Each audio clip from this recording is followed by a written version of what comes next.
অনেক রাজা আসছে, অনেক রাজা গেছে, অনেক প্রধানমন্ত্রী আসছে গেছে। খালেক দেওয়ান এবং মালেক দেওয়ান সাহেবকে নিয়ে পার্লামেন্টে বক্তব্য রেখেছিলেন জনাব আমানুল্লাহ আমান সাহেব। আমি শিল্পীবৃন্দের পক্ষ থেকে কৃতজ্ঞতা জানাই। কথাটি ন্যায্য যে দাবিটি, এই দাবিটির ব্যাপারে উপস্থাপন করেছিলেন জনাব আমানুল্লাহ আমান পবিত্র সংসদে দাঁড়িয়ে, এবং বন্ধুরূপে তার হৃদয়ে আমার হৃদয়ে আমি তাকে স্থান দিয়েছিলাম। সে 91 সন তিনি বিপুল ভোটে নির্বাচিত হয়ে সর্বপ্রথম তিনি বাংলাদেশ জাতীয় সংসদের সদস্য পদ লাভ করেন এবং পরবর্তীতে তিনি মন্ত্রী পরিষদে সদস্য পদ লাভ করেন। এবার যখন নির্বাচন হলো তখন মালিকের কাছে ফরিয়াদ করলাম, বারে খোদা আমাদের এমপি মহোদয় তিনি সংসদ সদস্য, বিগত তিনি মন্ত্রী ছিলেন, কিন্তু এবার যদি সেই মন্ত্রিত্ব পদমর্যাদা না পায় আমরা হৃদয়ে হলে আমাদের কষ্ট পাবো, আমাদের হৃদয়ে রক্তক্ষরণ হবে। আল্লাহ মালিক তুমি গাফুরুর রাহিম, তুমি সব জীবন হায়াত মৌলত সম্মান ইজ্জতের সকল কিছুর মালিক তুমি আল্লাহ। তা আমি অলির উসিলা করে আমি তোমার কাছে প্রার্থনা করি আমাদের প্রাণপ্রিয় নেতা যেন তার ভূমিকা অনুযায়ী, তার যোগ্যতা অনুযায়ী সুউচ্চ স্থানে অধিষ্ঠিত হতে পারে, সেই ব্যবস্থা তুমি করে দেবে। এবং এই মঞ্চেই বলেছিলাম আমাদের শুভক্ষণ, শুভদিন, শুভ ঘোষণা আমরা অচিরেই শুনতে পারবো। জনাব আমানুল্লাহ আমান যথার্থ স্থানে উপনীত হয়েছেন। আজকে আল্লাহ মালিক পীর মসজিদের অলি আউলিয়াকে তিনি ভালোবাসেন, পীর মসজিদকে ভালোবাসেন, পাগল মস্তান সাধুগুরু পাউল থেকে ভালোবাসেন। তার ভালোবাসার কোনো কমতি নেই। এই ভালোবাসার মানুষটি, ভালোবাসার প্রতীকটি আমার বিশ্বাস 2027-এ যেটা পেয়েছে তো পেয়েছেই, আমাদের বিশ্বাস 2027-এ গুরুত্বপূর্ণ একটি জায়গায় তিনি অধিষ্ঠিত হবে, যার মাধ্যমে তিনি আমাদের কেরানীগঞ্জবাসীর আশার প্রতিফলন ঘটাতে পারবেন। আজকে আমি স্বাগত বক্তব্যে আমি ছোট্ট করে দুটি দাবি রাখব।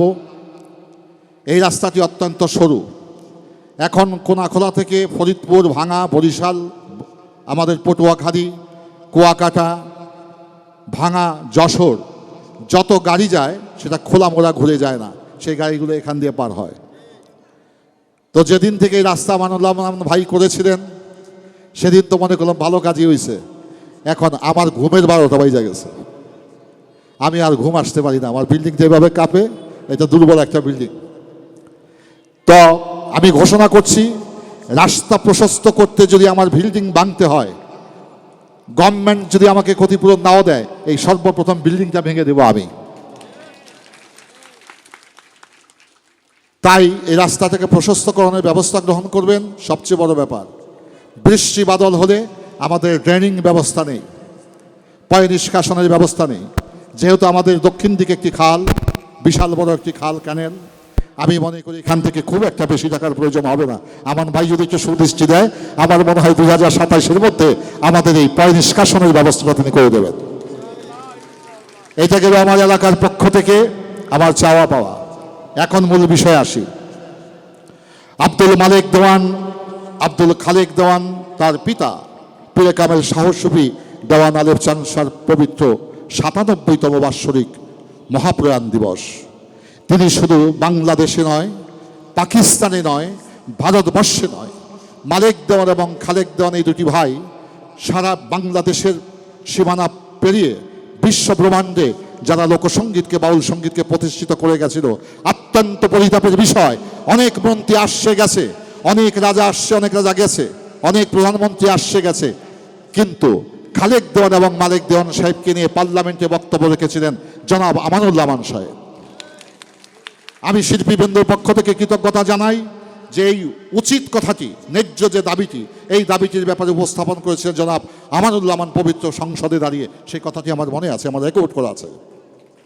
আমি আমানুল্লাহ আমান সাহেবের কাছে অনুরোধ করব, আমার ভাইয়ের কাছে, আমার বন্ধুর কাছে, আমার অভিভাবকের কাছে, এবার নয় 2026-এ আমার 21শে পদক কনফার্ম হয়েছিল, কিন্তু আমি লিয়াজো মেনটেন করি নাই। লিয়াজো মেনটেন করার লোক আমি নই। আমি নিজের স্বার্থের জন্য কখনোই কারো কাছে কিছু চাই নাই। আমাকে নির্বাচিত করা হয়েছিল 21শে পদক ভূষিত করার জন্য, কারণ আমার লেখালেখি শুরুর উপরে ঢাকা বিশ্ববিদ্যালয় পিএইচডি হচ্ছে 3 বছর রানিং। আমাকে বিভিন্ন বিশ্ববিদ্যালয়ে এই লোকসঙ্গীতের উপরে আমাকে বিভিন্ন বক্তব্য, লেকচার দেওয়ার জন্য যেতে হয়, শুধু বাংলাদেশে নয়, বিভিন্ন দেশে। তো সে বিধায় সেখান থেকে সেই তথ্যপত্রতা গ্রহণ করে আমাকে 21শে পদক দেওয়ার জন্য আমাকে ডিসি মহোদয়ের মাধ্যমে প্রস্তাব দেওয়া হয়। আমি না করেছিলাম। তারপরে আমাকে করেছেন ডিজি মহোদয় শিল্পকলার, সেখানে সম্মতি এবং সুপারিশ করেছিলেন। আমাদের ইওনো যিনি ছিলেন তিনিও করেছিলেন। কিন্তু আমি বলেছি আমার সেই পদকের দরকার নেই, মানুষের ভালোবাসাই যথেষ্ট। আমি সেই পদক গ্রহণ করি না একটি মাত্র কারণে, যে উপদেষ্টা পরিষদের আমাদের সাংস্কৃতিক উপদেষ্টা ছিল সেই মানুষটিকে আমি ব্যক্তিগতভাবে পছন্দ করি নাই। তার নির্বাচনে আমি 21 পদক নিতে পারবো না। আল্লাহ মালিক করেছে, আমার পদক পাওয়ার যদি থাকে আমি পেয়ে যাব টু দা টুমারো, আমার বিশ্বাস। কিন্তু আমার দাবি হচ্ছে মালিক দেওয়ান এবং খালেক দেওয়ানকে মরণোত্তর রাষ্ট্রীয় পদক দিয়ে তাকে জাতীয়ভাবে এবং সেই জাতির কৃতজ্ঞতা এবং জাতির ঋণ পরিশোধ করতে হবে। এটা আমানুল্লাহ আমার ভাইয়ের কাছে আমি অনুরোধ রাখলাম। আমাদের মাঝে উপস্থিত রয়েছেন সম্মিলিত সাংস্কৃতিক জোটের মহাসচিব রফিকুল ইসলাম সাহেব। আমাদের মাঝে উপস্থিত রয়েছেন জাতীয়তাবাদী বাউল দলের সেক্রেটারি ইঞ্জিনিয়ার রেজুল ইসলাম সাহেব, যাকে নিয়ে আমি জাতীয়তাবাদী বাউল দলের কর্মকাণ্ড চালিয়ে যাচ্ছি। যা হোক, আমি সকলকে শ্রদ্ধা এবং কৃতজ্ঞতা জানাই। বিশেষ করে কেরানীগঞ্জ উপজেলার বিএনপির বিভিন্ন পর্যায়ের নেতৃবৃন্দ, সদস্যবৃন্দ, আপনাদের অক্লান্ত ভালোবাসা, আপনাদের সহযোগিতা আমাকে কৃতার্থ করেছে। আমি সকলের কাছে কৃতজ্ঞতার সহিত তাদেরকে আমি শ্রদ্ধা জানাই এবং সালাম জানাই। আজকে এই 97তম বাৎসরিক মহাপ্রাণ দিবসে আমি আলফু দেওয়ান সাহেবের আত্মার প্রতি শ্রদ্ধা জানাই, তার কর্মের প্রতি শ্রদ্ধা জানাই। তার রেখে যাওয়া অমর কর্ম আজও বেঁচে আছে, বেঁচে থাকবে অনন্তকাল। আমরা দেশ বিদেশে যখন যাই তখন সে আলফু দেওয়ানের গান করতে হয়, পাঞ্জুসার গান করতে হয়, লালন সাইজির গান করতে হয়, মালিক দেওয়ানের গান করতে হয়, খালেক দেওয়ানের গান করতে হয়। সেখানে তাদের গানের জন্য আজকে আমি সমাদৃত হয়েছি। তো যাদের গানের জন্য, সৃষ্টিকর্মের জন্য আমি সমাদৃত, আমি মনে করি কেরানীগঞ্জবাসী, বিশ্ববাসী চিনেছে এই খালেক দেওয়ান এবং মালিক দেওয়ান সাহেবকে কেন্দ্র করে। বিশ্ব দরবারে আজকে কেরানীগঞ্জ পরিচিতি লাভ করেছে সাংস্কৃতিক, শুধু রাজনৈতিক ক্ষেত্রে নয়, সাংস্কৃতিক ক্ষেত্রে, খেলার ক্ষেত্রে, শিক্ষাগতার ক্ষেত্রে, সর্বক্ষেত্রে কেরানীগঞ্জের ভূমিকা আমাদের বাংলাদেশের রাষ্ট্রীয়ভাবে সমাদৃত। আমি আমার আমানুল্লাহ ভাইন সাহেবের কাছে আপনাদের পক্ষ থেকে অনুরোধ করব, পয় নিষ্কাশন, রাস্তা প্রশস্তকরণ, সবচেয়ে যে বিষয় চাওয়া সেটি হচ্ছে মালিক দেওয়ান এবং খালেক দেওয়ানকে মরণোত্তর রাষ্ট্রীয় পদক দেওয়ার ব্যবস্থা গ্রহণ করে আমি সেই তাদের কাছে যে বাংলাদেশের মানুষ আমরা যে ঋণ রয়েছি সেই ঋণ কিছুটা হলে পরিশোধ হবে। আমি এই আশাবাদ ব্যক্ত করে সকলকে সাধুবাদ জানিয়ে, ধন্যবাদ জানিয়ে, কৃতজ্ঞতা জানিয়ে, যারা বাংলাদেশের বিভিন্ন প্রত্যন্ত অঞ্চল থেকে এসেছেন, আমাদের কেরানীগঞ্জের নেতা নেত্রী, বাংলাদেশ জাতীয়তাবাদের বিভিন্ন পর্যায়ের নেতৃবৃন্দ, সকলের প্রতি শ্রদ্ধা জানিয়ে জনাব আমানুল্লাহ মান সাহেবের দীর্ঘজীবন কামনা করে, তার সুস্বাস্থ্য কামনা করে, তার পরিবারের মঙ্গল কামনা করে, আমাদের অতিথিবর্গ রফিকুল ইসলাম ভাই সাহেব, আমাদের বাংলাদেশ জাতীয়তাবাদী দলের মহাসচিব মহোদয় উপস্থিত হয়েছেন, রেজাউল করিম সাহেব, সকলকে ধন্যবাদ জানিয়ে আমি আমার বক্তব্য শেষ করছি। আসসালামু আলাইকুম রহমতুল্লাহ বরকাতুহু।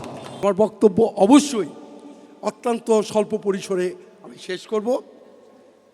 আজকের সবার সভাপতি,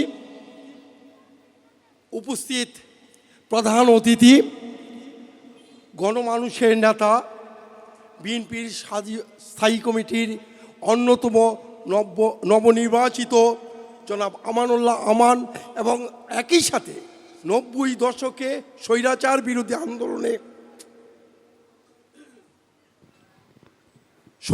বিরোধী আন্দোলনে যার অগ্নিঝরা নেতৃত্বের মাধ্যমে স্বৈরাচারের সাথে পতন করেছিল ডাকসুর সাবেক ভিপি আমানুল্লাহ আমান সহ বহুমাত্রের গুণের অধিকারী আমাদের প্রাণ প্রিয়, তারুণ্যের অহংকার এবং রাজনৈতিক জীবনে প্রেরণার উৎস জনাব আমানুল্লাহ আমান।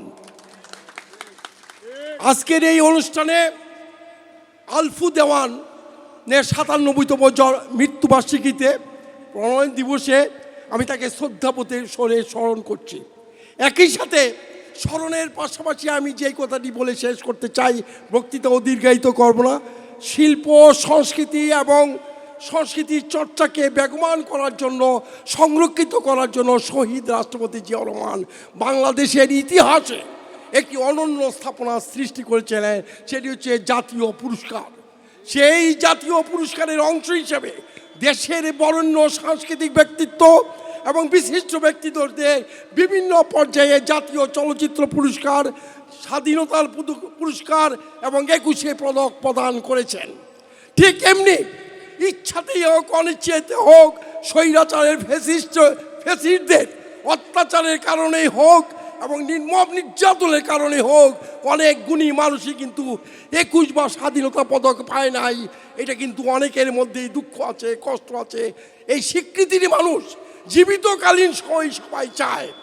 আমি অনুরোধ করব আমাদের যিনি আজকে স্থায়ী পরিষদের সদস্য, আমি যে কথাটি বলতে ভুলে গেছি, আমানুল্লাহ আমান যেহেতু আমাদের নেতা, আমি আজকের এই মঞ্চ থেকে সুযোগ নিয়ে বলতে চাই, জাতীয়তাবাদী দলের স্থায়ী পরিষদের অন্যতম সদস্য আপনি অনেক আগে হওয়ার কথা ছিল, কিন্তু বিলম্বে হলেও আপনাকে অভিনন্দন জানাই বিএনপির জাতীয় স্থায়ী কমিটির অন্যতম সদস্য নির্বাচিত হওয়ায়।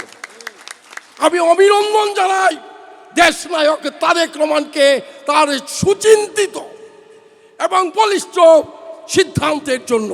পরিশেষে আমি যে কথা বলে শেষ করতে চাই, আরিফ দেওয়ানের সাথে আমরা সাংস্কৃতিক অঙ্গনে দীর্ঘ প্রায় 35 বছর যাবৎ একই সাথে কাজ করছি।